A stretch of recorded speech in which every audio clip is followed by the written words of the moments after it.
2 or 3 years ago, you would have almost definitely never heard of Cubot. With improving smartphones, incredibly good tablets, they are now starting to make a name for themselves, and their brand is one to be reckoned with. So now let's take a look at the X9, starting with the build. So the X9 looks a lot like the iPhone 6, and for all the right reasons. It actually has a full aluminium unibody design, very similar to the iPhone 6, and to be honest, I have to say I can barely fault the build. It looks really nice, it's very pleasing to the eye, the buttons are all exactly as they should be in all the right places, and they actually feel really high quality.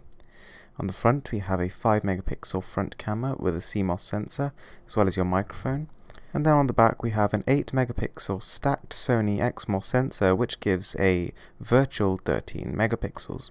So the device is just 6.9mm thin, making it Cubot's thinnest smartphone ever, and really something to behold. Its weight, 135 grams, is somewhere in the middle of the line.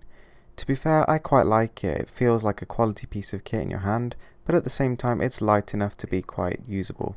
The packaging was very nice to look at, but the included accessories slightly on the bare side. Having said that, from the precision cut aluminium unibody to the Gorilla Glass front, you have to colour me impressed. So now, let's talk about the features of the device. So to begin with, the first thing you're going to notice when you turn on the Cubot X9 is its beautiful display. So this is a 720p panel, which for the price is just about right. I mean, most phones at this price point either offer a 720p or a QHD resolution, which is much lower. And even though 720p is hardly next gen, I really think that they've absolutely nailed the colours on this device. I think even Samsung could learn a thing or two from them. So as you can see, we have a slightly alternate settings menu. It makes zero sense to me. I can't see why they've done it. It's not really adding anything, but then again, it doesn't really take anything away. So as you can see, we're running Android 4.4 KitKat here, which is good but not great. I mean, Lollipop doesn't really add anything major, but then again, this is something that is missing. Now Cubot also talks a lot about Hotnot, its way of rapidly transferring data at up to 54 megabytes per second. You have double tap to sleep, double tap to wake, and even cooler air gesture. Furthermore, the screen is ultra sensitive, meaning even when I actually put on my Arctic quality gloves, you can actually still use it. That's impressive. So when I saw the specifications, I noticed it had a 2200 mAh battery, which is not exactly great, and it got me a little bit worried. Having said that though, after using the device, all my doubts have gone. It's not outstanding, but the battery life is probably just above average and will easily get you through a day. So now we'll take a listen to these stereo speakers, which I have to say are not great.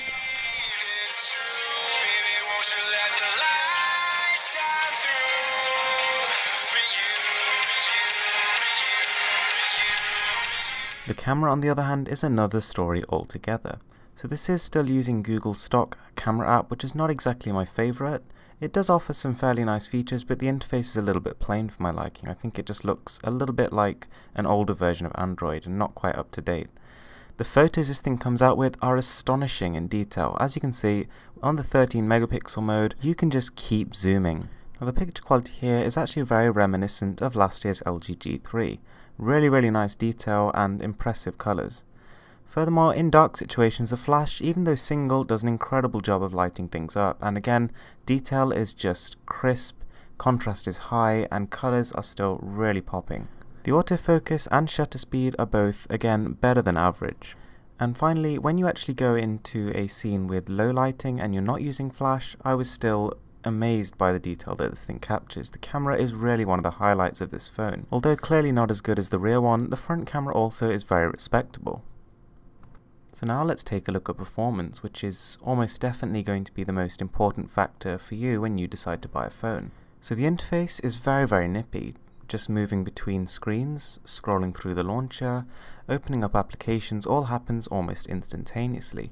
Every now and again there'll be a little bit of a pause when you click on an application, but then again there doesn't seem to be any stutter at all, which is what really gets me about phones. And Antutu gives the phone a respectable 28,500.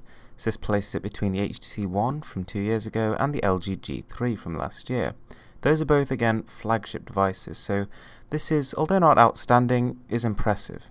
So bear in mind here that we're actually using a full octa-core CPU here, so for games and apps that don't take advantage of all 8 cores, you do tend to get weaker performance. Speaking of games, I was pleasantly surprised to note that just about every single game is compatible and runs extremely well. So as you would expect, simple 3D games like this are no problem at all. The device will chew through them. Games like Jelly Jump with a sort of 2.5D, I could not find one that actually pushes the device. But then again, almost all the basic Android phones can handle this, so that's not really an issue. Moving over to 3D games, you can occasionally see some stutter. Now this game is actually running at a smooth frame rate, but it doesn't look it for two reasons. First of all, it's badly optimized, and second of all, the frame rate is for some reason capped at about 20 to 25, I can't quite tell. So when you actually play a game like Blitz Brigade, which is a really well optimized Android title, it'll be running at a smooth, flawless 60 frames per second, which is, quite frankly, excellent. So I'd now like to bring this review to a close, giving you my verdict and final thoughts on the device. So when I took the Cubot X9 out of the box, I was very impressed initially by how it looked and how it felt in the hand. It's ergonomic, it's got just the right weight, and it's very slim. Feature-wise, it ticks just about every single box except perhaps 4G. It has dual SIM, which is something that not a lot of phones actually offer. It has SD card support, a really nice rear camera. Now the speakers I wasn't a big fan of. Although they actually look very nice, they're positioned very well, they're just not loud enough and they sound quite muffled. The screen though is also a real highlight here. I really enjoyed looking at the display. It makes videos, games, photos and everything come to life. And when it comes to performance, under the hood, this thing packing an octa-core processor and 2GB of RAM is seriously powerful. It chews through almost everything you throw at it and barely struggles. Every now and again you'll feel like this is maybe not a flagship device, but most of the time you'll be flying. Thanks for watching guys, I hope you liked this video and don't forget to subscribe.